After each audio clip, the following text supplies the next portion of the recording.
You're listening to the Gabe Molina podcast. Professor Jeffrey Addicott, how are you doing this morning? Doing great. Hey, I really appreciate you making time to come on the podcast. When I reached out to you, there's been a lot going on since the inauguration.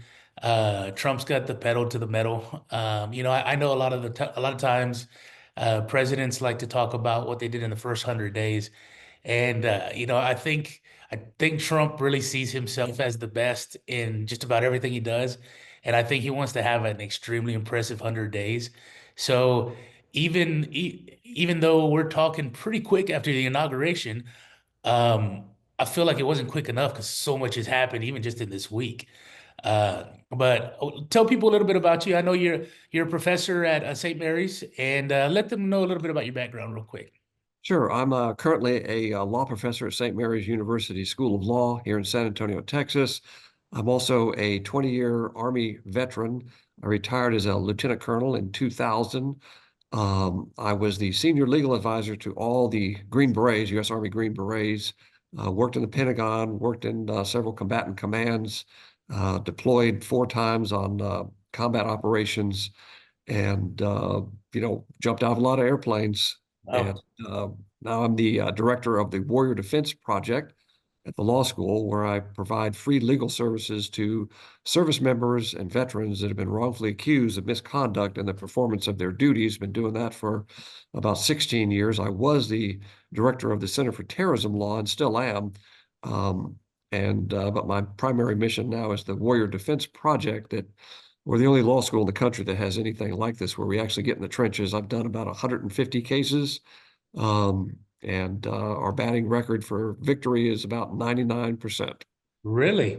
Yeah. And do you find in a lot of the cases that you guys take on, and we'll get into that a little bit later on, but we I talked about it a minute ago. We got a mutual friend that was pardoned and really gave him back his life. One thing that I've seen a lot of people say, like on social media and online, is the little phrase, if you're not guilty, you don't need a pardon. And I guess kind of what I'm understanding, and correct me if I'm wrong, is there's some cases that maybe somebody isn't guilty and they need a pardon, and then there's some cases where the sentence doesn't really match the crime. And I guess is that part of the pardoning process as well as when somebody's sentenced to 30 years for something that maybe could have been two or something? Sure. In a perfect world, yeah, you don't need pardons, but we don't live in a perfect world. So Right. our justice system, is good, but it's not perfect. So my criteria before I'll accept a case is they've got to convince me, after I investigate their story, that they're either one, innocent, or two, they've been grossly punished, or I won't take the case. Many people have called me up because, when you don't charge money and you hardly ever lose, I mean, I want that lawyer. So they've got to get past my meter. I'll use my military language, my BS meter, Yeah. before I'll accept the case. And yeah, so we do veterans. In the case of Gary Brugman, he was a Coast Guard veteran, and he was grossly punished. And I was very happy to represent him and ultimately get him a pardon from President Trump during his first term. Yeah, he was. I did a podcast last night with a couple of folks as well, or with a gentleman, and he was part of Blackwater, and I think that same year that Gary received his pardon, there was I think 4 gentlemen from Blackwater that received a pardon Yeah. that same year. So it's very interesting to see how that plays out. But one thing that's kind of shocking is all the pardoning that happened on the inauguration day, Yeah. and I think one thing that I kind of felt, and I think people that I talked to is I know there was some pardons that happened, like with Fauci and General Milley and a few other folks. It was kind of preemptive, and then last minute were some family members. What does it mean to be pardoned like that, where nobody's been charged of anything, nothing's happened, but it's almost like a get out of jail free card, quite literally, or is it not? Is there still ways? Let's say somebody who was pardoned, let's say in this last from Joe Biden at the end, let's say there's something they did do that was illegal or maybe even treasonous to some degree. Is there still a way to get justice out of that, or is a pardon just a blanket, hey, you're okay and go about your business kind of thing? each pardon is different. They're tailored for each case. So they only excuse behavior in the past, not behavior in the future. So you have to look at each one. So the pardons on Fauci and Milley and other individuals, they're tailored to cover certain areas of concern that President Biden had. And so they're very rare. I mean, they do happen. They have happened in history before, but never at the pace by the Biden administration as they were going out the door. And it kind of tells a lot. It kind of lets you know that a lot of the activities that the Biden administration engaged in, lawfare, were actually real. I mean, they weren't made up. They weren't fake news.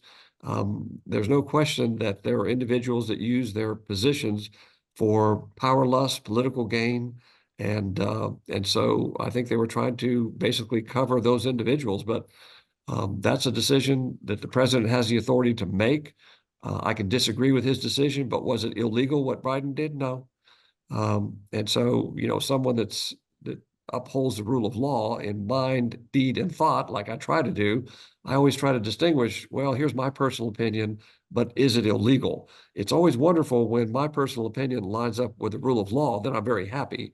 When it doesn't, yeah, I'm unhappy, but I'm not going to say it's illegal or unconstitutional. No, he had the authority to do it. That's the way our system is set up. If you've got good leaders, the country will prosper. If you've got bad leaders, the country will not prosper. And you can look at historical, examples of that up and down the line. It's called the law of blessing or cursing by association. That's as old as the Bible, Leviticus chapter 26. Yeah. So just for clarity, let's use Fauci, for example. If he's being pardoned, it's of anything that's happened in the past. Now, legally, is it just kind of a broad brush, or is it something where it's tailored more to saying anything involving COVID and any sort of thing that Right. was, is it kind of tailored to that, or is Yeah, it it's just, tailored. So I haven't read Fauci's, but I could imagine that it's very tailored to his activities, anything associated with his duties and responsibilities in his particular position regarding COVID or any other thing, et cetera, et cetera. However, that doesn't mean that the Senate or the Congress can't call Fauci before them, put him under oath, and if he lies about something, that's a criminal act, and he can be prosecuted for that. And that's one tool that individuals can have to get some accountability, is to call these individuals before Congress, put them under oath, and make them tell the truth. So if they yeah. tell the truth about their misconduct, you can't prosecute them. But if they lie about their misconduct and you can prove it, you can prosecute them for perjury, false statements before the Congress, and put them in jail. Okay, so there still is an avenue if, and now granted, it's something that they have to make a mistake, like you said, when they're testifying, and Yes. maybe they lie or leave something out. But outside of that, they're pretty much, I guess, in the clear for the most part. Is there anything that the states can do, or is there nothing states can do? I feel like I read something somewhere where I think Florida was looking at some sort of activity to try and Yeah, prosecute maybe somebody. that's a good point, Gabe, because yeah, that's federal crime. So if they're engaged, if a state wants to go after them, as we saw, many states went after President Trump, in my opinion, clearly an abuse of power, but it was in their capacity as states attorney generals in Georgia and New York, trying to find anything they could against President Trump, and they, were digging around until they found some, whatever the crime was. And so, yeah, a state could possibly move forward, but I think again, one thing you see, it's usually conservatives, and I'll just put two camps, general camps, conservatives and people on the left. Usually, conservatives are not that vindictive. They're kind of like live and let live. Okay, we're going to move on to something more. I don't think that will happen by conservative states.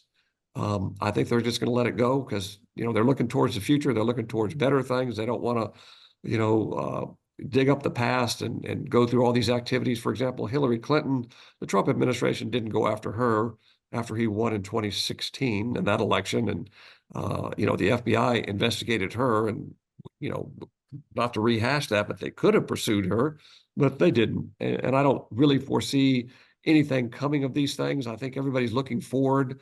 They're trying to, again, make America great and trying to look on the positive things that need to be done, because we've got a lot of things that need to be corrected, rather than worrying about onesies and twosies. And these people know what they did. Yeah. You know, And I think one thing is just kind of for me in general is sometimes when I look at this, I think, you know, if somebody, and again, just to use Fauci for example, if somebody were to go out after Fauci and let's say find him liable in some case, and you know, a part of me goes, what are you going to do to a what is it, whatever he is, 80 something year old man, you know, that probably should have happened years ago, you know. Um, but at the same time, I kind of get this feeling where it's kind of like, you know, the things that the population had to endure during COVID, you yeah, know, having to allow family members to die by themselves, you know, a lot of the mismanagement of how that happened, and people died, you yeah, know, people lost their jobs. They were fired, and where are yeah, you going to get that back? People in the I, military were discharged. The president's correcting that. You know, that was a huge one that I was really happy to see. oh yeah, that was ridiculous. I mean, and we know that you talk about disinformation. I mean, if you get the shot, you won't get the COVID. President Biden himself said that. That was a Yeah, lie. yeah, If you get the shot, you won't spread it. That was a lie. If you get the shot, it won't be as bad. Well, how do you know that? Maybe it would be worse. yeah. And you know, I like the idea of moving forward and kind of progressing and maybe not looking backwards, but sometimes I feel like hands need to be slapped, or it's almost like a deterrent for future misdoings, I guess. But Well, their hands were slapped in the last election. An overwhelming yeah, rejection of the of those ideas and the people that kind of ran the ball on those things. So they, the wind's been taken out of a lot of people's sails, as happens with every election. But some people are very happy, some people are not very happy. But I always tell people, my position: we're all Americans, we're in the same family. This is the new direction for now, and let's move forward, make the best of things that we possibly can. yeah. No, that's a good way to look at it. One thing I want to kind of change gears on a little bit was talking about the cartels being designated as a terrorist organization.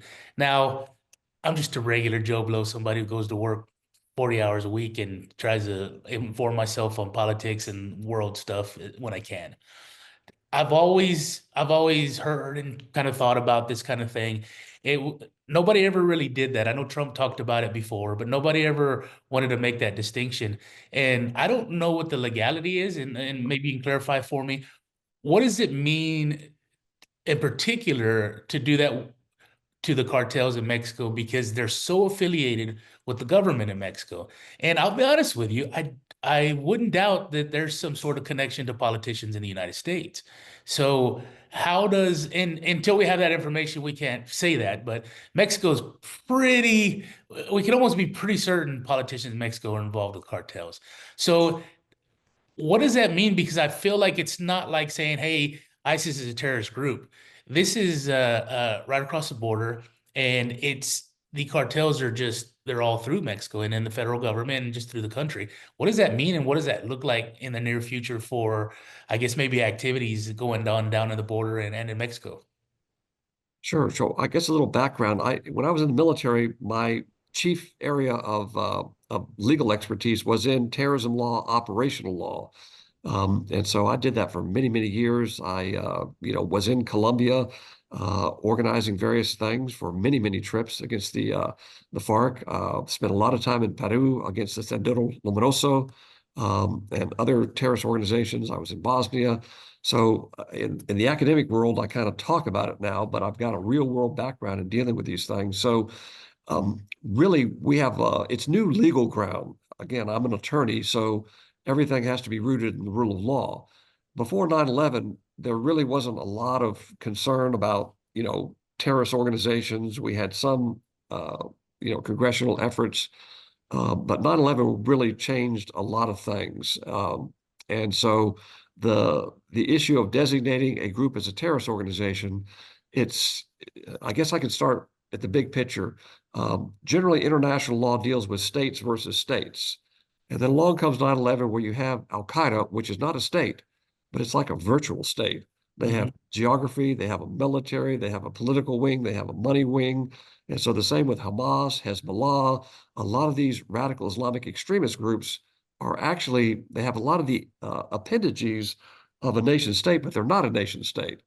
And so Do you use the Geneva Conventions? Do you use domestic criminal law? How do you go about doing these things? So we have developed this legal uh, formula where we can designate certain organizations as terrorist organizations. And what is terror? First of all, terror are those that use violence against civilians to achieve a goal of some sort, to either make a government to do something or stop doing something. And so the easy ones are the radical Islamic extremist groups.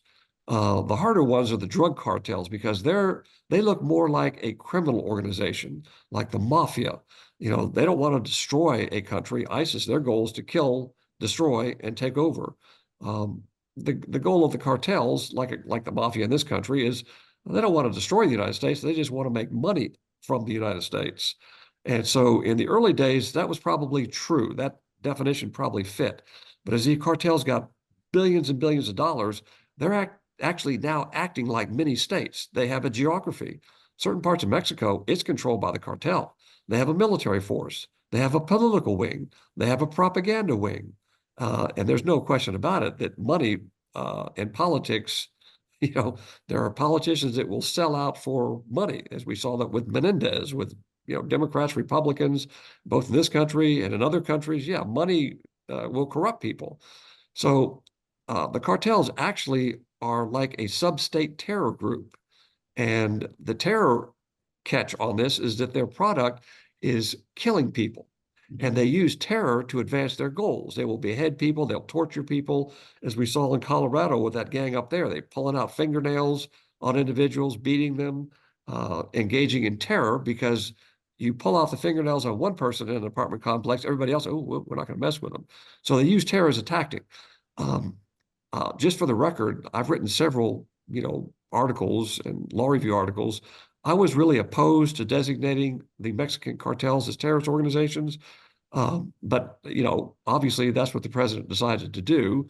My opposition was mainly because if we designate them as a terrorist organization, we don't need the permission of the Mexican government to send our military in there to kill them. We did that with Osama bin Laden. We didn't ask the Turkish government, can we come in and kill Osama bin Laden?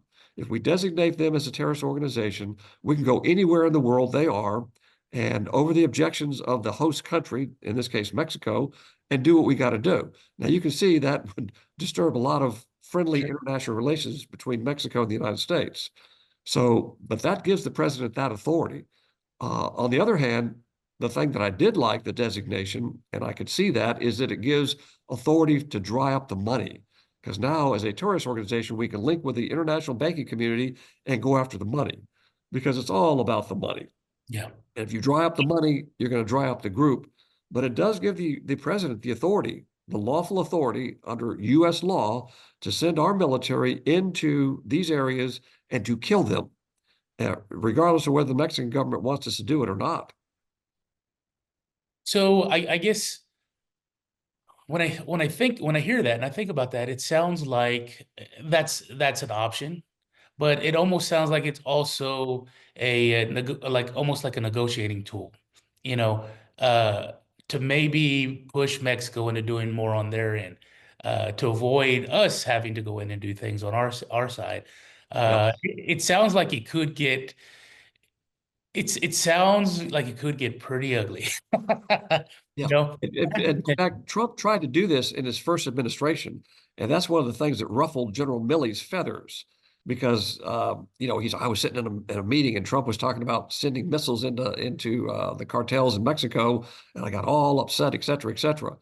He's the type of person that if he doesn't follow orders, he's in the military, but that's the commander in chief. It doesn't matter what you think. As Yeah. long as it's legal, you follow the president's orders. Milley was so arrogant, he never did that.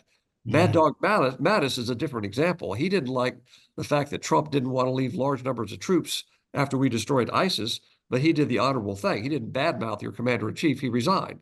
yeah. Uh, and so that's part of Milley's problem. And a lot of these individuals they call the deep state, they think their ideas are better than the commander in chief. And in the Yeah. military, as long as it's not illegal or immoral, you follow lawful orders and you don't try to disrupt the president's agenda. What is the I guess what tools does a president have when he's got a general that doesn't want to comply with orders? Because, you know, your typical soldier, if he doesn't comply, he ends up getting court-martialed. Yes. You know, is it similar with a general, or is there other avenues? You fire them. Now, Fire. of course, a lot of these generals like Milley, they were two-faced. They wouldn't say this to Trump's face, as he wrote in his little book there. So, but yeah, your remedy is you're the commander in chief. You fire them. He just fired the four-star general of the Coast Guard for her misconduct that he didn't, well, they don't have to engage in misconduct. He gave some reasons there. One of the things was a scandal that he felt that she didn't respond properly, and also her pushing of DEI. And so, yeah, he has the authority to fire any of these generals, and I predict he's going to be firing a whole lot more in the future. Yeah. And speaking of DEI, how do you think that's affected, I guess, our military's readiness? Do you think it's impacted it negatively, positively, and has it been a huge impact, or is it something that the military will be able to recover from pretty quickly? Well, again, as an attorney, my first thought is it legal? So DEI basically says, in my opinion, it violates the many concepts that we've adopted. It violates the American ethos, but it also violates many of the civil rights acts. You cannot discriminate on the basis of the color of someone's skin. And that's basically what DEI does. If we Yeah. don't have the right, XYZ person, well, we're going to fire these other people and move them in. You can't end discrimination by discriminating, Yeah. as the Chief Justice once said. So it's illegal, in my opinion, and it's repulsive. People should be based on the character, the content of their character, according to Martin Luther King. I fully agree with that. Not the color of their skin. Yet DEI, it's all about whether you have the right color of skin or the right sexual orientation. What's that all about? And it has destroyed the military. There's no question about it, because the military is an all-volunteer force. And most of the people that join the military, the vast majority, they don't join for the money. They join because they're patriots, and they adopt the traditional American values of God and country, freedom of thought, freedom of religion, equality. And so they go in the military that tells them that these things are no longer welcome here. Well, they just don't join. I'll do Right. something else, because you're going to have me sit in a class and be propagandized with cultural Marxism.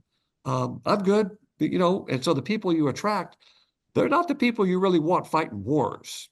You Right. want the war fighters, and the war fighters are traditionally conservative, patriotic Americans that don't join for the money. They join for God and country. And so the ranks were decimated by people, and many of my clients fell into that category. I would try to convince many of them, stick with it. It can't last forever. The Supreme Court will correct these things, but it takes a while to get to the Supreme Court, like the Harvard case, where Harvard was discriminating on the basis of race. Supreme Court struck it down. But it became, it became almost a fad in the civilian community and the government used all their powers to push these things. And in my opinion, it's unconstitutional. You cannot discriminate based on the color of someone's skin, whether it's white, black, green, yellow, doesn't matter. Yeah. Now, that makes sense. Hey, one thing I want to get back to the border on also is um, using the military on the border. I've seen a lot of things online here, and like I said, pedal to the metal. Trump had talked about doing these things, and he's doing them right away. What is I guess when you think about the military operating in the United States, you get a little uneasy. At least I think some of the population does. Uh, what legally is it does it mean to have the military operating here? Is there a time frame? Is it one of those things where a president can say, hey, we're going to put the military on the border and we're going to leave them there indefinitely? Or is it something where Congress says, hey, you've got a certain amount of time that you can have them there, and then we revisit to see if we need to pull them out, withdraw them, or if we need to leave them there another extended period of time? Because I know people wouldn't want, I mean, we love our military, right? But you don't want to, I think the population doesn't, it gets a little weird in small communities because that's where I'm from when you see them in town, you know what I'm saying? So Yeah. I guess my question is, what does that mean to have them on the border? How long can they be there?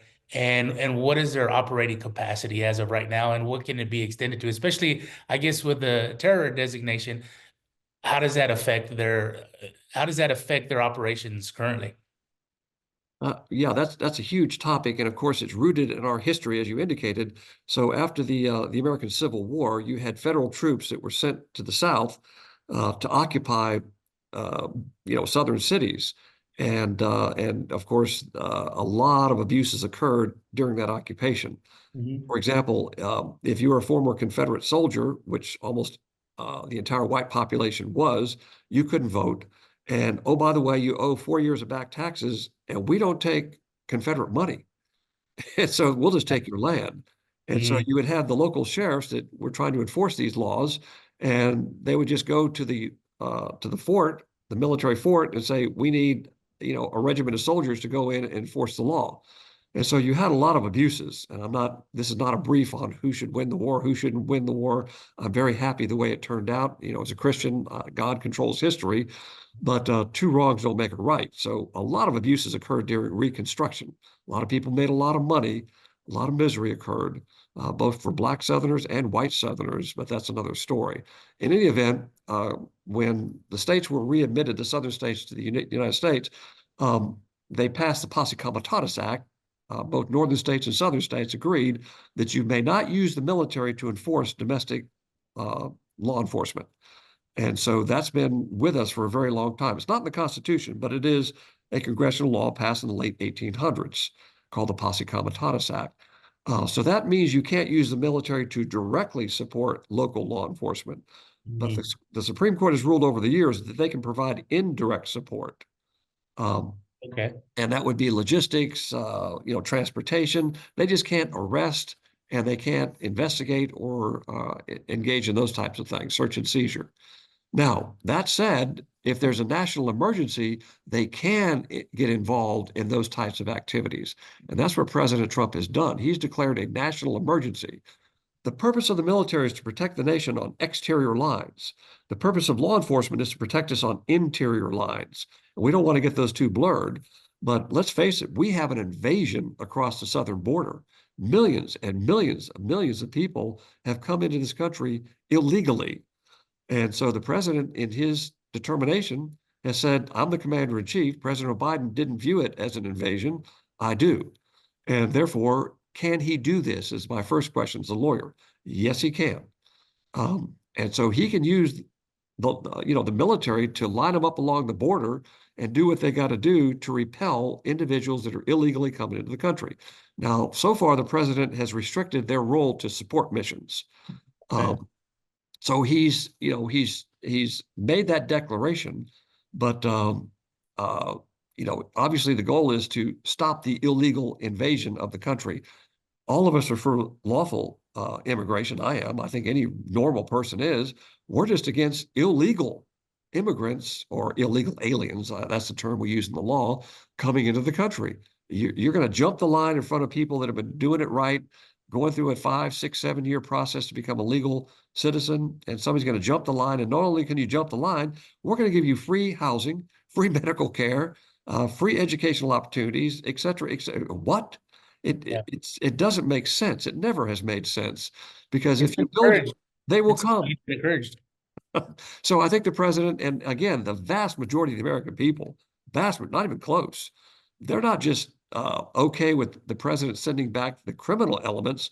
They want all the illegal aliens sent back that came here during the 4 year period of the Biden administration. And that's not even close in public opinion. That's why you're not seeing a lot of pushback from people saying, "Oh, this is unconstitutional. That's not. First of all, it's not unconstitutional. Um, but I think the president obviously has executive authority, and he's going to want to marry that up with some new legislation from the Congress to codify these things in a way that makes sense. Because no country can survive open borders. You will, in Right. particular, our country. Yeah. We cannot survive. Yeah. So let me ask you this. So they're acting in a supportive capacity. What is the border can be very dangerous. So what is, I guess, maybe rules of engagement in a scenario where maybe there's shooting from across the border? I've talked to some people before who are law enforcement or border patrol, and they've talked about getting shot at from across the water, across the river. Yes. What what are, I guess, the military's rules of engagement for something like that? And what can they do in response to it? Is it a matter of they get like Border Patrol, they get shot at and they can't pursue them, or can the military actually pursue somebody shooting at them from across the river? Yeah, so currently, with the president's designation of this is a national emergency on the border, we always have the right to self-defense. So if you're fired at, you can return fire as long as that self-defense is used in a reasonable manner. So you have domestic criminal law and you have the law of war. So the military is bound by the law of war in terms of rules of how you use force. And the military also is bound by things called rules of engagement, which are on top of the law of war. But in this case, the military is going to be used in support functions, and so I don't envision the military going across the border. They're going to stay on our side of the border, but they have standing rules that if someone shoots at you, you can return fire. But of course, many of these individuals, when they fire at you, um, they're hiding behind, structures. They're hiding in areas you really can't tell where the bullets are coming from. So in most cases, we're not, returning fire Right. indiscriminately. We've got to have an identifiable target. We worry, of course, we're required to use the concept of unnecessary suffering. Is it a lawful objective, and then collateral damage? So it's a very difficult process when you're not fighting a war, an all-out war, because this is really these individuals are terrorists, basically, as the president's indicated. The cartels are terrorist organizations. So it depends Like, on how far the president wants to take it. But right now, we can always act in self-defense. right. So then it's more of a self-defense act, uh, with the potential, if the president gives orders, they could be pursuing them into Mexico because of the terrorist designation. Okay. Yes. Makes sense. That makes sense. One question that I had also was, as far as can Trump, can he end birthright citizenship? Or I know I think I was reading an article. I think there's, what is it, an amendment or something that talks about people being born here in this country and they're citizens. Is people have talked, I don't know if Trump said it, but I know people have talked about him possibly doing something about birthright citizenship. Right. What is the legality to that? Is that something that a president can affect and have impact on, or is it something that's kind of protected by the Constitution?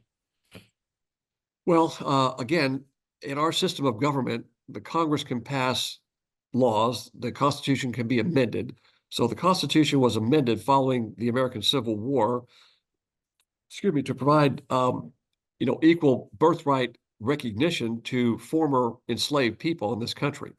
And therefore we have the 14th Amendment. Now, the language of the 14th Amendment has a phrase in there that talks about subject to the laws therein. And so that is a phrase that some people interpret to mean that if you simply come here from another country and have a baby, you're subject to the laws of the United States. Other people interpret that to mean that no, that doesn't mean you're subject to the laws of the United States because you can't get a Social Security card, you can't do this, you can't do that. Of course, you can be prosecuted if you commit a crime. And so ultimately, the Supreme Court is going to tell us whether or not simply coming into this country, crossing into the land, and having a child, even if you're an illegal alien that comes into the country for that purpose, that child is a lawful citizen. We are one of the only countries in the world that recognize that.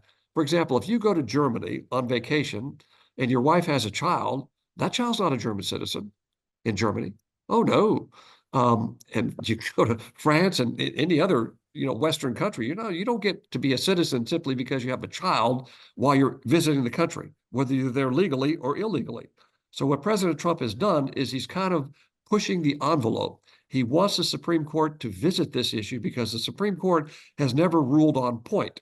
There is a case from the late 1800s that involved a permanent resident. And the court said, no, this person is a permanent resident. Yes, if they're born here, then they're a citizen.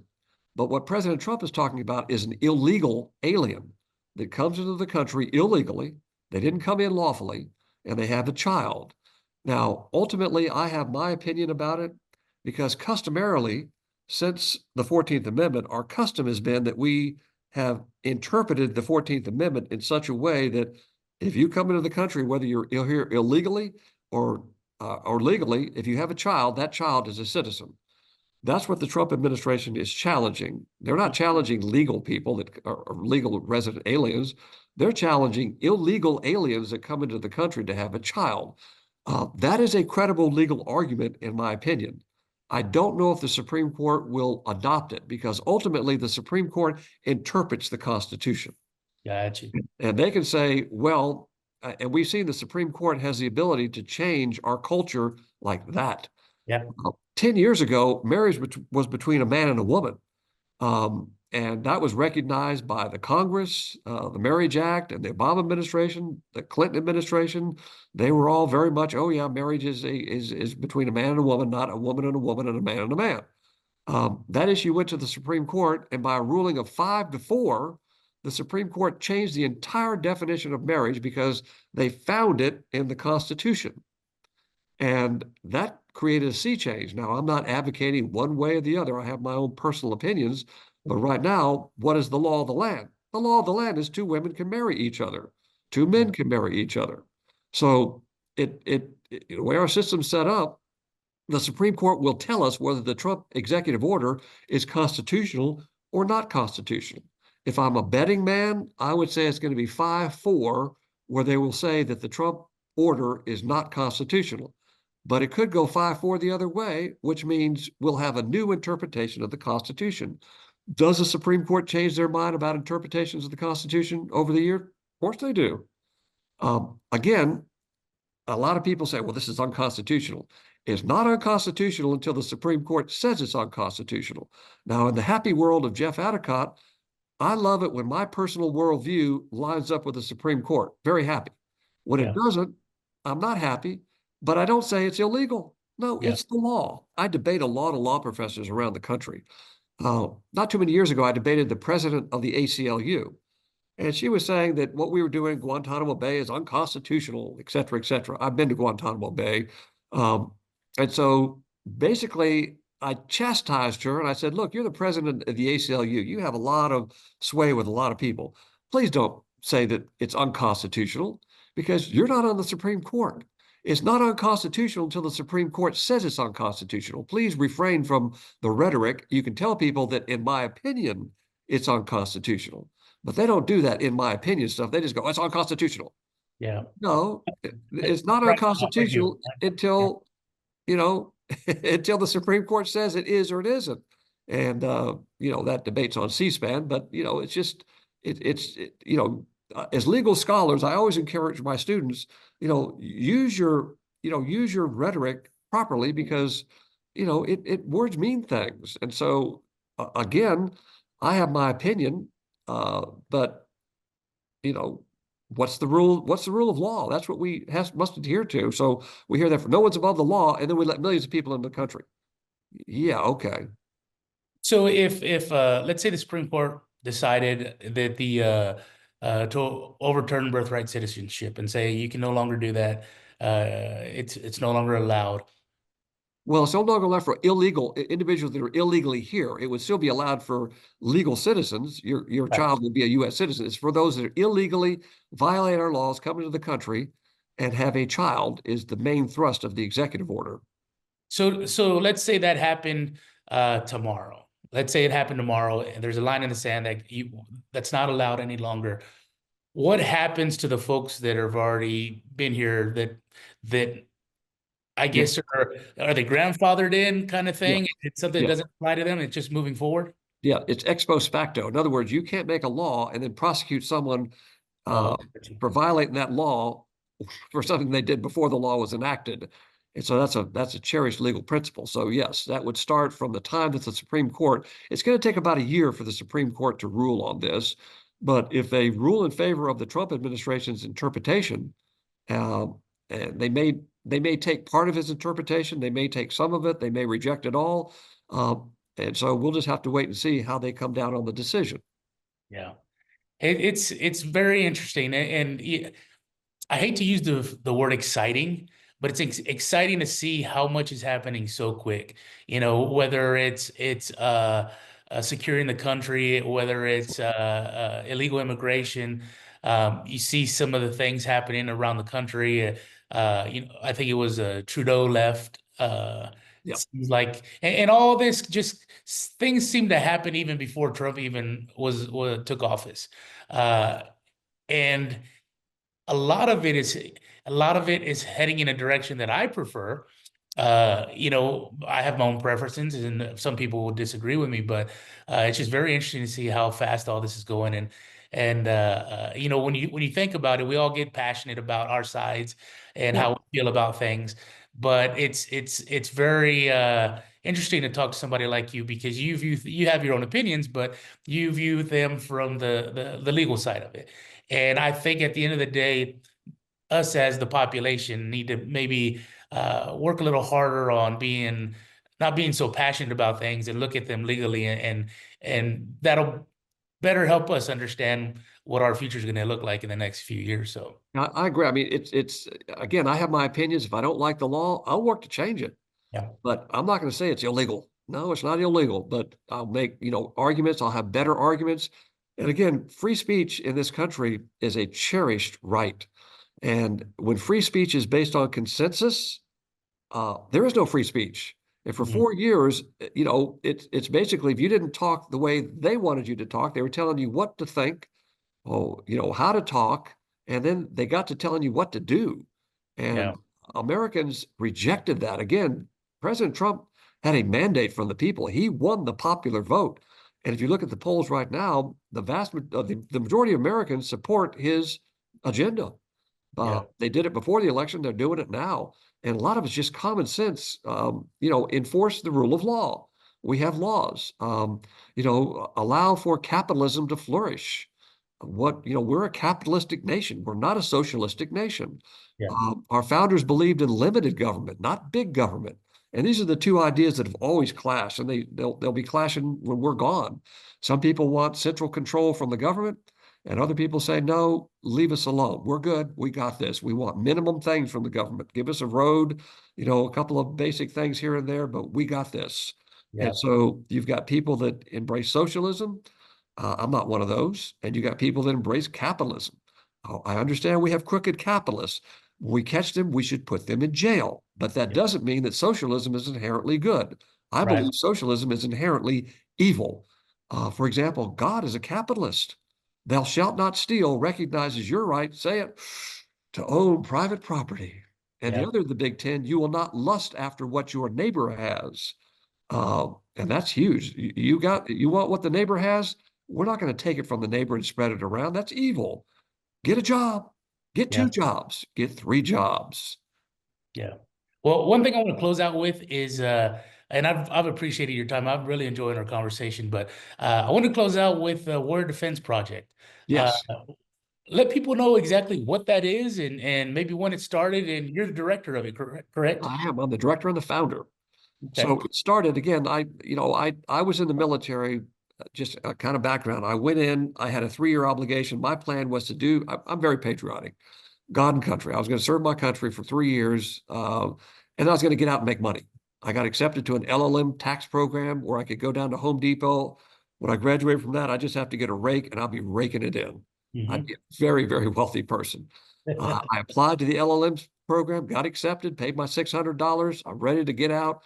I'm in Korea. I went to the Korean Ranger School, had gone through airborne school, and Old Glory was flying above the flagpole. We were out there doing, a military ceremony, saluting the flag. And I said, I'm not leaving. And I didn't leave. I stayed for 20 years in the military. I knew I was sacrificing a lot of money, but again, life's very short. Yeah. And I was right where God wanted me to be, but uh, and so I did that, and that same spirit. And I'm not perfect, but I am very patriotic. So when I became a law professor and 9/11 occurred, I had one of my bosses call me up, a 2-star Green Beret, said, "Hey, we want you to come back. We're going to promote you to a colonel, give you this in charge of all the terrorist activities and things going on." And I just got married, had one little kid, and I said, The good Lord's got something else for me. And so after 9/11, I founded the Center for Terrorism Law. And then on the side, I started representing soldiers that were being wrongfully accused of misconduct. My first two cases were two Green Berets that were charged with murder for shooting a Taliban guy in the head in Afghanistan. One of them was from Texas, and one's from North Carolina. I called up their attorney and said, "What can I do to help?" Because I, told him I was a senior lawyer for all the Green Berets. These are Green Berets. I want to help. He said, "Wow, yes, we'd love to help. How much did you charge?" "Nothing. Don't charge any money. Soldiers don't have any money." Right. And so I represented these two individuals. All charges were dropped, and 18 other soldiers charged with murder for similar activities uh, because of the efforts that I'm not blowing my own horn. I'm just telling you the facts. Those charges were dropped. And those two Green Berets drew a little drawing of two Greek fighters fighting the enemy on an angel watching their back. And I adopted that as our emblem for our Warrior Defense Project. And and so we actually rebranded it.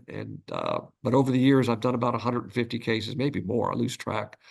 And it's a valuable, product, not just for soldiers that have been wrongfully accused. And I've done cases of murder, cases where people have been relieved for violating rules of engagement, all sorts of stuff.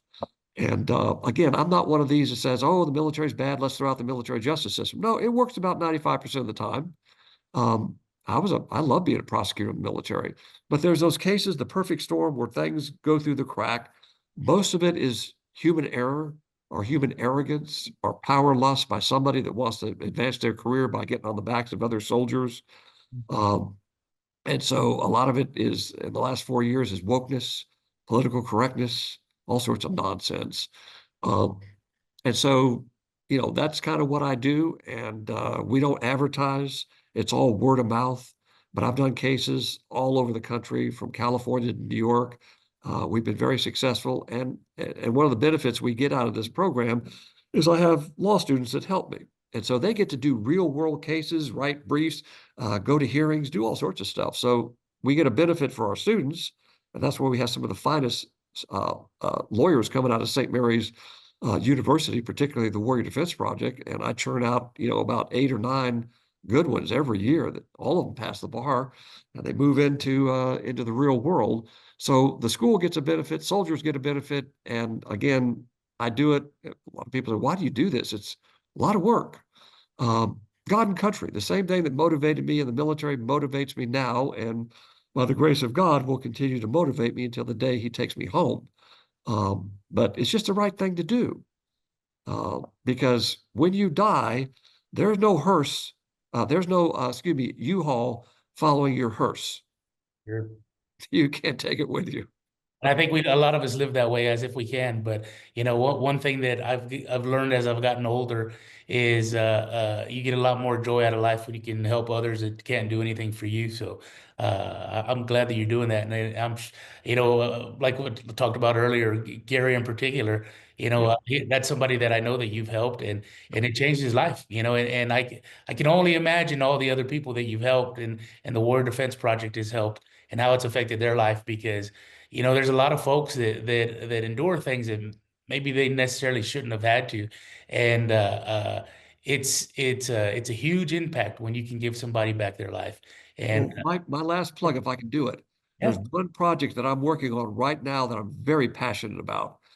For Texans. We had a conference. We do 1 or 2 conferences a year now. We did a conference a few months ago on veterans benefits here in San Antonio. We don't charge for any of the conference, all free. And we have some great speakers. What I discovered is that in Texas, if you're a 100% disabled veteran, you pay no property tax on your house. And if you die, your spouse pays no property tax, which is great. Recognition to our disabled veterans, 100% disabled veteran. If you're 90% disabled as a veteran, you only get a $12,000 deduction from the cost of your home. mm, Uh, Now, when this law was passed, homes are about $40,000, $50,000.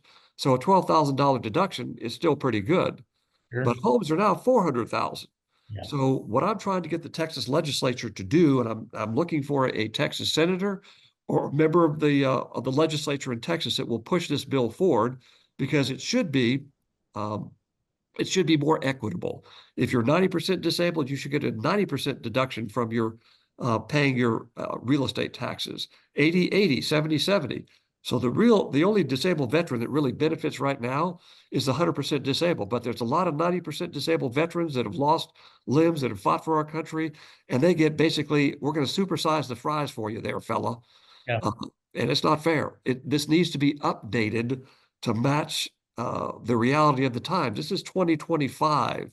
When this law was passed decades ago, yeah, there was some benefit if you're 90%, 70%, 80%. Today, it's all washed away. And I'm running into a lot of roadblocks. I've reached out to many senators, many members of the legislature in Texas, and it's like, oh, we'll get back to you. And I'm like, what? These are our veterans, dude. We need to rectify this injustice in the Texas legal system, and it can only be done by a law passed in Texas to give remedy to these people. So if anybody's listening out there that you have a contact with your representative, please contact me. I will give them all the information. I've done the legislative research. I've got all the information lined up. This bill needs to be brought to the Senate, to the House, to the Senate, and signed by the governor today. Yeah. Well, I look forward to keeping track of your progress there, because that's important for folks, and that's something that I think that's a benefit that our soldiers need, and that's something that we should provide to them for what they've provided for us. One thing, you see a lot of these gentlemen coming back, and they're young, and they're in their 20s or 30s, and they've lost limbs, and maybe it's some of the technology that's they've come up with prosthetics or something, but a lot of them are very active and very capable. But you got to keep in mind also, what happens to those gentlemen when they're 30 and 40 and their body starts to break down them quicker because they're no longer 20 or 30, Not one of them. Yeah. You're exactly right. I mean, you jump out of an airplane, I got a cadaver bone in one foot, but again, I'm not doing this for me. I Sure. discovered this when I did the conference. What? What is our Texas? We have a Veterans Affairs office here in Texas. What have you boys been doing for the last, 30 years? This is something that needs to be rectified. Yeah. The Veterans Commission. I hope a lot of light gets shown on that because, those guys and gals that go through those things for us, and the war they go through, the mental problems that they come back with, the PTSD, the physical issues that they have, whether it's missing limbs or just a broken body. Those are the people that we should be prioritizing, and we haven't for a long time. So I wish you luck on that. Thank you. I appreciate that. Lieutenant Colonel, thank you so much. I thank you so much for your time. I'm glad to have met you, and hope we get to do this again in the future. Oh, my final remarks is the views I expressed today do not reflect St. Mary's University. They're my personal views. I always want to tell people that these are my views, and I've really enjoyed being on the show, Gabe. Thank you for having me. Thank you so much. I appreciate you coming on. Thanks for listening to the Gabe Molina Podcast.